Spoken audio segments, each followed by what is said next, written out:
Hey guys, thanks for tuning back into Crypto Mainly. My name's Lee. Thanks guys, 307 subscribers, still creeping up gradually each day. I look at that. Obviously, this is a new YouTube channel, guys. So if you are brand new to the channel, please don't be put off by the number of subscribers. This is very new.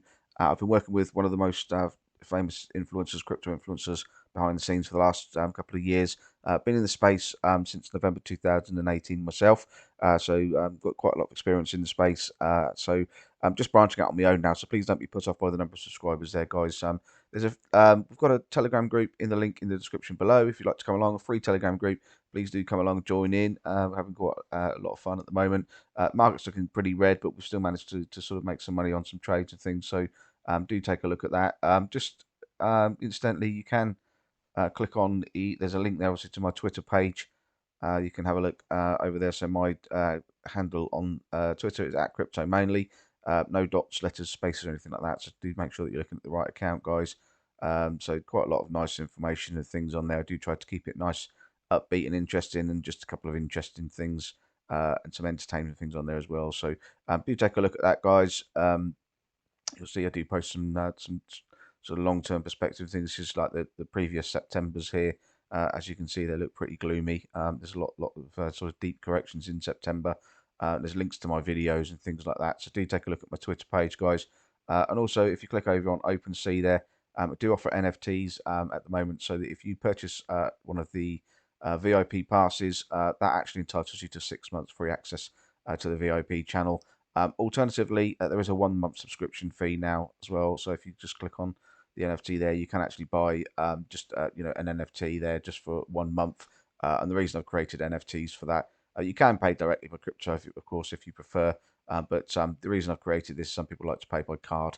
So this does give you the opportunity to pay by credit or debit card at the end through the checkout process. So hopefully, for now, guys, have a look in the link in the description below. There is a link to the free Telegram group, which of course you're very, be great to see you in there, and you're very welcome to come and join that. Just going to jump into the content today, guys. So we're going to have a look at Bitcoin, have a look at Ethereum. Things have changed quite a lot on Ethereum. Bitcoin dominance, very interesting. The SPY, so the S&P 500, and the last chart of all. Please stay tuned till the end, guys, because the last chart is a worrying one, and I think it's important that we all at least take note of what's going on there. Okay, guys, so we're going to have a look at the, so this is the Bitcoin chart. We've got an area of consolidation here, and obviously you can see that we've got like a sloping resistance there. I did wonder actually if price was going to roll over because, you've got like this curving sensation coming down here. Did look like, the price is going to, break through these lower supports here and actually sort of continue lower. But, in actual fact, it's clear to see actually that the $20,000 price mark for Bitcoin does appear to be being protected quite well. As you can see here, you've got a low here, then you've got slightly higher lows, you've got slightly higher lows again. So you could argue that this is starting to form a rather nice bottoming pattern there. And you've also got these sloping resistance lines, which you can see we've broken through now. So this is a trade setup that's in the group at the moment. So this is something which is suggesting. I mean, it's very, very, it's a very, very cautious time at the moment, guys. I'd be very, be very careful taking any kind of trade positions at the moment on any coins, particularly today, because in 2 hours' time from now, so 8:30 a.m. Eastern Standard Time, we have got the US employment figures coming out. And that will obviously have an effect on the markets. The market will react to that, and sometimes you get a bit of skullduggery as soon when the stats come out. Whichever direction they go, sometimes the market goes in the opposite direction immediately to stop people out and things, and then you get a bit of scammy wicks and things going on, obviously a bit of volatility, and then eventually the price sort of does sort of settle down and take the correct direction. So the sensible trade is to actually wait until the data comes out and then see how the market settles after the sort of initial few hours reaction to what the news is from the employment figures. Just be careful with that, guys. Ethereum. So originally we were looking at this head and shoulders pattern. I thought the prices were going to be coming to sort of breaking down here. This incidentally is not a trade position at the moment, guys. So please ignore that. It's just something which I'm thinking about possibly for the future, but just ignore that for now, guys. I'm not suggesting that you take that. But it's something which I'll be keeping an eye on as a potential trade. But let's just talking about the head and shoulders pattern here. As you can see, this area here particularly actually just, the pattern formation changed. So once we got this sort of breakdown, we thought we were going to get a retest of the neckline here of the head and shoulders, and then a rejection, and then obviously to come down lower to this area here. In actual fact, now with this actually breaking up through the neckline, not just once, second time, but also having a third attempt now. It's actually broken through the neckline. Actually looks more like this is going to be like a wedge pattern, descending wedge pattern, which actually has a bullish bias rather than head and shoulders, which obviously has a bearish bias. So I'm just keeping a close eye on this, guys. And as I say, it's an important news day today, so we do have to consider that.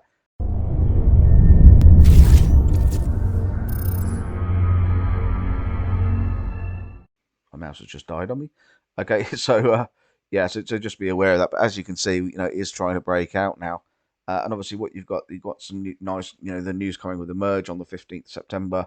And people are expecting like a rally into the merge. And to be honest with you, I think we are going to get some kind of rally into the merge. But I think the sell-off is going to be quite dramatic afterwards and be very quick and quite harsh, I think, in my opinion. If we look at Bitcoin dominance, this is the reason why in the trading group and still posting altcoin chart positions and things. You can see that the dominance, we've been watching this for months now.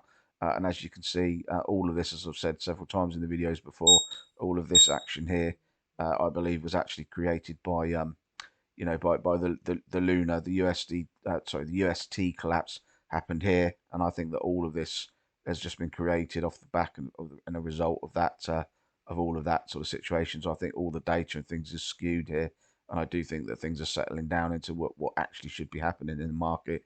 What we don't want to see, guys, is Bitcoin price coming down whilst Bitcoin dominance comes down.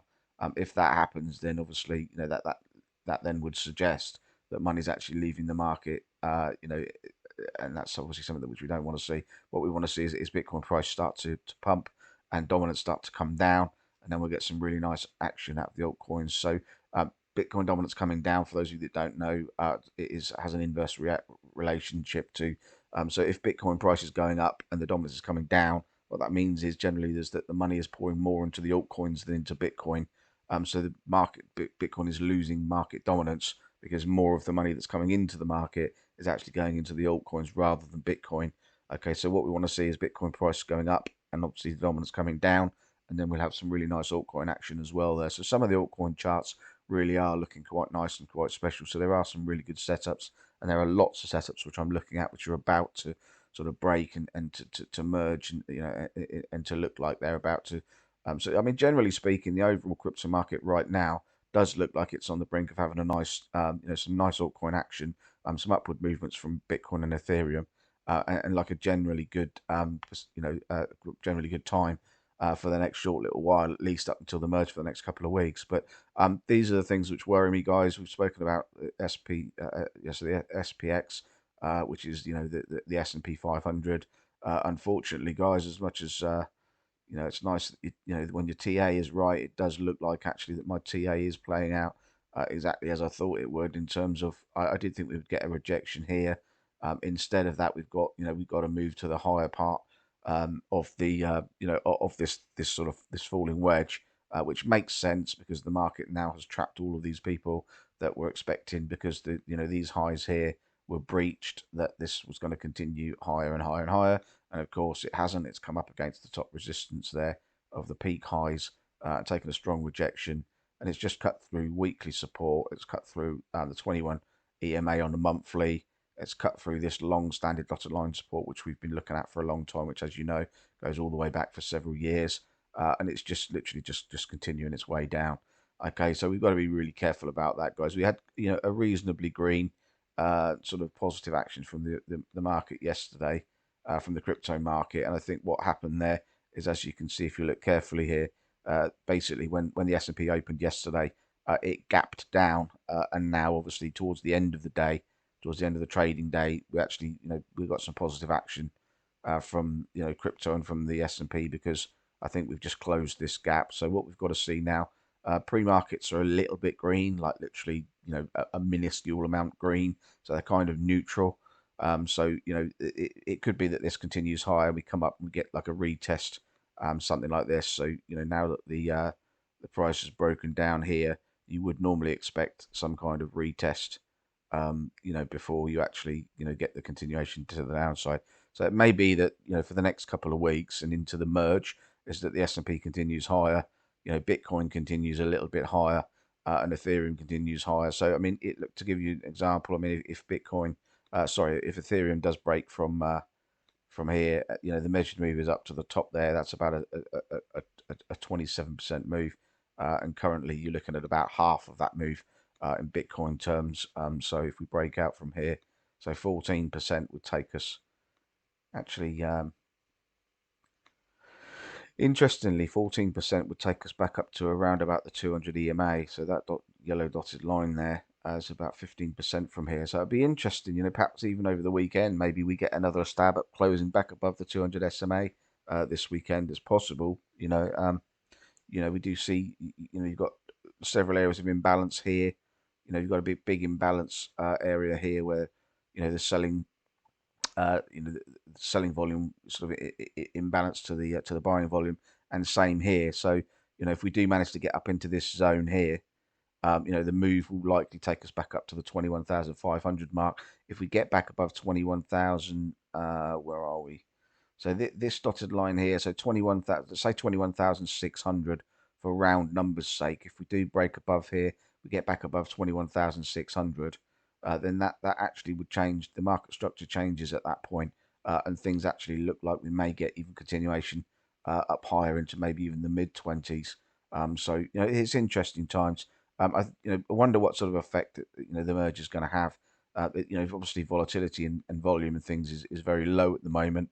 But I wonder, the big fish, I think, will start to pile in, and we'll get the sort of pumps into the merge is what I think is going to happen. And if that happens, obviously, we like to see this to drop down, which will give us nice altcoin action as well. S&P 500 perhaps come up to the top there, and then start to roll over. Let's just incidentally, let's just have a quick look at the USDT. Yeah, so this is looking quite nice as well.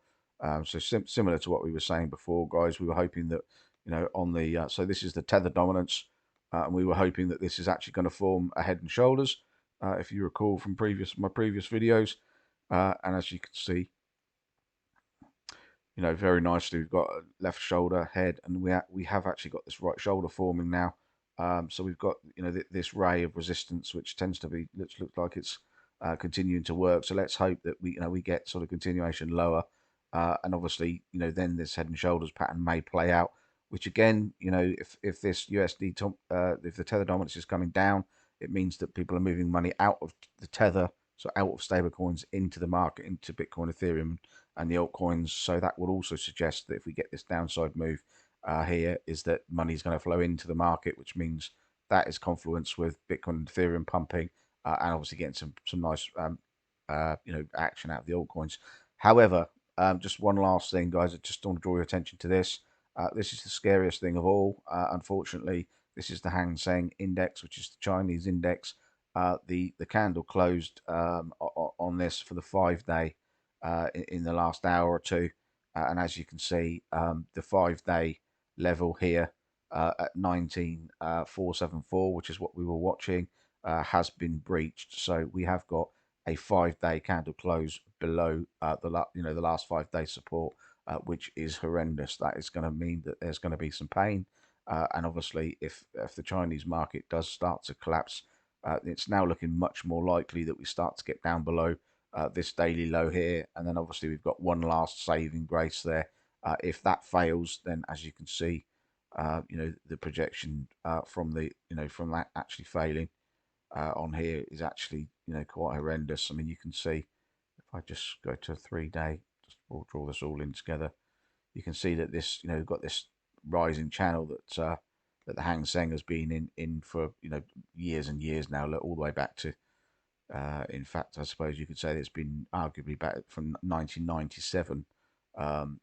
It's been in this rising channel, and as you know, rising channels do have a tendency to break to the downside, and it's got to the point now where the pressure on the support does look like it's breaking down, and we are losing the the supports now, And as you can see, the measure move, if you like, from, if you look, you can see, for those of you that can't, I'll just draw this out for you.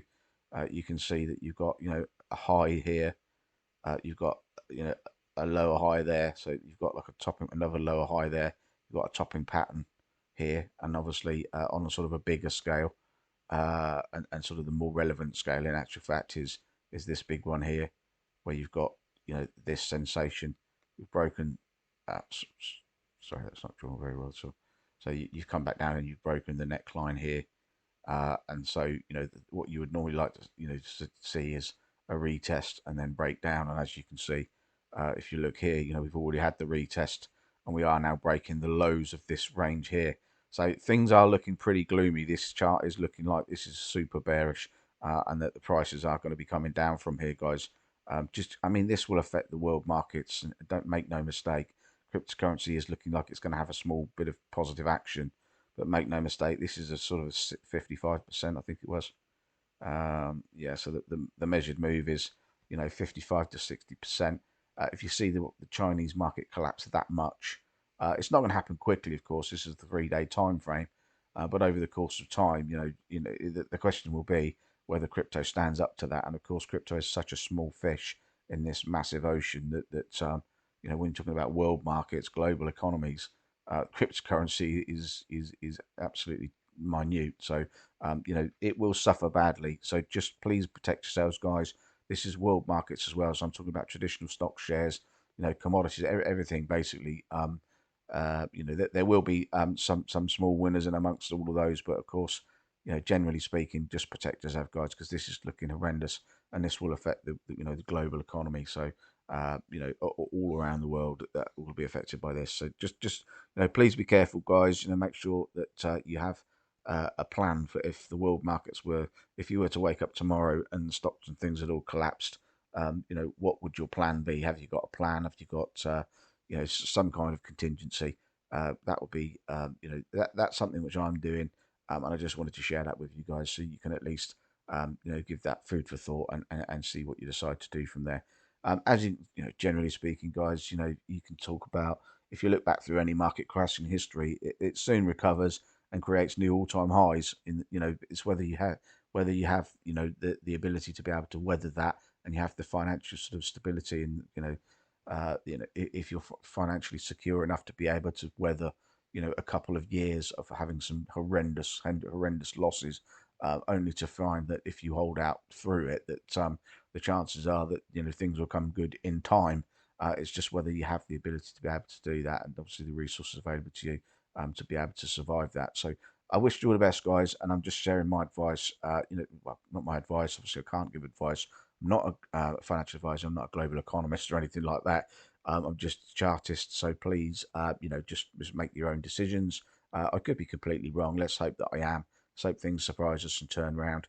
But things like the Fed, for example, the Fed rate hike, they've already intimated that it's going to be a big one, and I actually think it's going to be bigger than people expect. They've intimated at 75 basis points. So I actually wouldn't be surprised if they did 100 basis points in September. And the reason for that is because if you look at the oil price just before the CPI data came out the last time, the oil price was dipped down 35% by whatever powers that be dipped the oil price all the way down 35%. Which skewed the data for the CPI, so that there was a positive CPI report, and then the next day, the oil prices started skyrocketing again. So I just think that the CPI, the data for September is going to be horrendous. Inflation numbers are going to be through the roof. The CPI is going to be a lot worse, and so will the rate hikes. But that's only my opinion, guys. Let's see what happens.